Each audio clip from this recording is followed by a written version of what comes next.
Bienvenue dans cette vidéo, nous allons déballer, monter et tester cette perceuse à colonne Holzmann SB4 115N monophasée en 230 volts.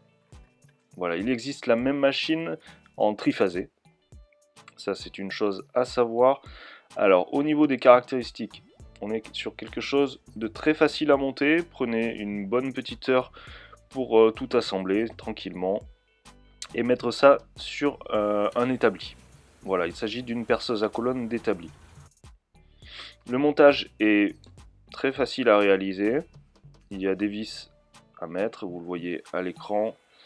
La petite table, le petit support voilà, de perçage que l'on fait glisser le long de la colonne. Le matériel est huilé de manière à ce qu'il soit conservé correctement. Nous avons une machine donc, qui au total fait 30 kg. Son diamètre de perçage sera de 16 mm avec un indicateur de profondeur sur la partie à côté du moteur qu'on va monter tout à l'heure. Le mandrin qui accompagne la machine est donc un mandrin serrant B16, donc qui a une capacité de serrage de 3 à 16 mm. C'est un MT2 avec une course de 60 mm. Si lors des perçages vous avez besoin d'incliner la table que nous sommes en train de monter, vous pourrez le faire à 45 degrés. Il y a une vis qui le permet très facilement, donc c'est un filetage dans la fonte. Oui, le corps de l'outil, donc tout ce qui est table et base, est en fonte. Après, nous allons poser le moteur maintenant. C'est un élément qui est très très lourd. Donc voilà, n'hésitez pas à vous faire aider si besoin. On le fait tourner sur la colonne. Au niveau du col de cygne, on aura quelque chose de 127 mm.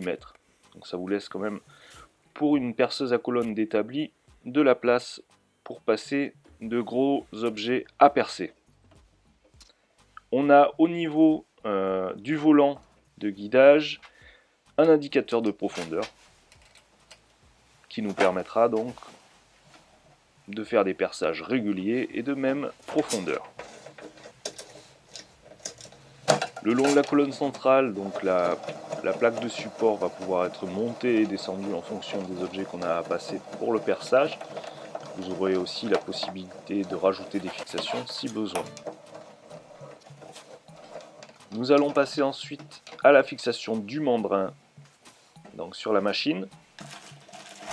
Le mandrin, lui, va venir donc à son emplacement et il va être tapé à l'aide d'un maillet, d'une petite massette en caoutchouc, c'est très bien. Si vous n'avez pas de maillet en caoutchouc, vous pouvez aussi utiliser une cale en bois que l'on va pousser justement avec la petite tablette, le petit support, en le faisant monter. Mais n'oubliez pas de mettre un élément en bois de manière à amortir un petit peu la course. Si vous avez besoin, pour quelque raison que ce soit, de changer le mandrin ou d'enlever celui-ci, vous avez la possibilité donc de le retirer. Une cale est fournie pour ça, c'est une cale à frapper. Vous la voyez ici, c'est le petit coin noir en bas de l'écran. Nous avons un certain nombre de sécurités sur la machine qu'il faudra désenclencher, donc vous ne pourrez pas allumer la machine s'il n'y a pas tous les éléments de montée dessus. Ici nous avons donc la protection cache en plastique qu'il va falloir monter sur la machine.